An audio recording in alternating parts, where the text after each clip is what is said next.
A couple of days ago, JRinker64 asked me what I thought of Executive Order 13575.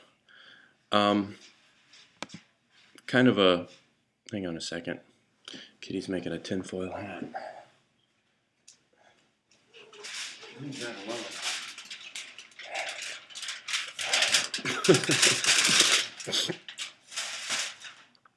That wasn't a setup. The cat really was messing with tinfoil.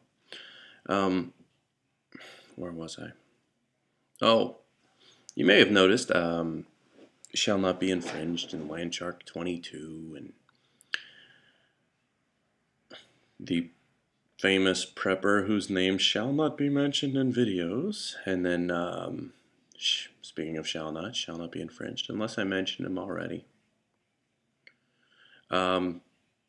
Discussing this particular executive order. My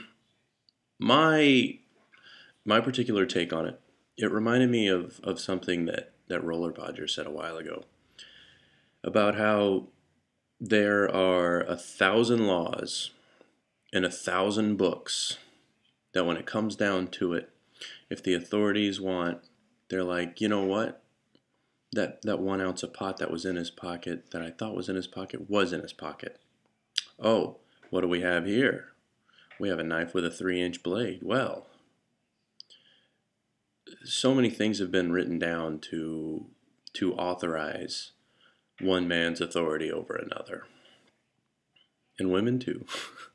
One person's authority over another. Between Senate bills, executive orders, local ordinances, you can't even, it's staggering. It's probably one of those things you could start reading them when you first become aware of them and spend the rest of your life and not get through all of them. Duplicates of those particular laws, where those laws get repealed, all kinds of stuff.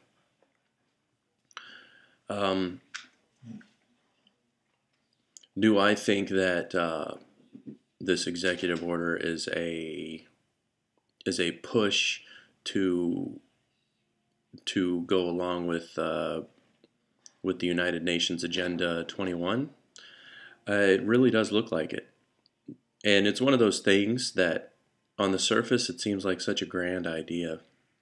Like, oh, we'll help out these poor people in these poor areas that are falling behind and create the means so that we can help them out.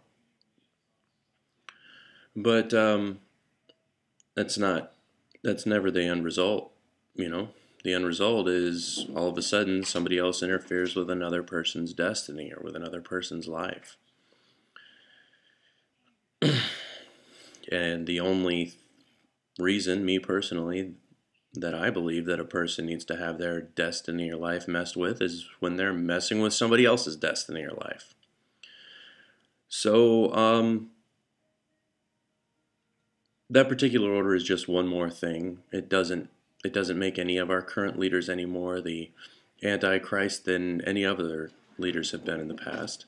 And if anything, oddly enough, it might be less of a reason to prep, because between the Patriot Act, where your house can be searched without your consent or knowledge, or without a court order, or your phone may be tapped with a roving wiretap, you know, maybe it's more time to like pretend that you're not prepping. So it's just one more thing. I found it surprising that the order is coming down in such a time that the government should at least look like it's trying to pay its bills instead of doing more stuff. But I'd be happy to discuss it more if anybody has any questions or anybody has anything different. And thanks a bunch for bringing it up.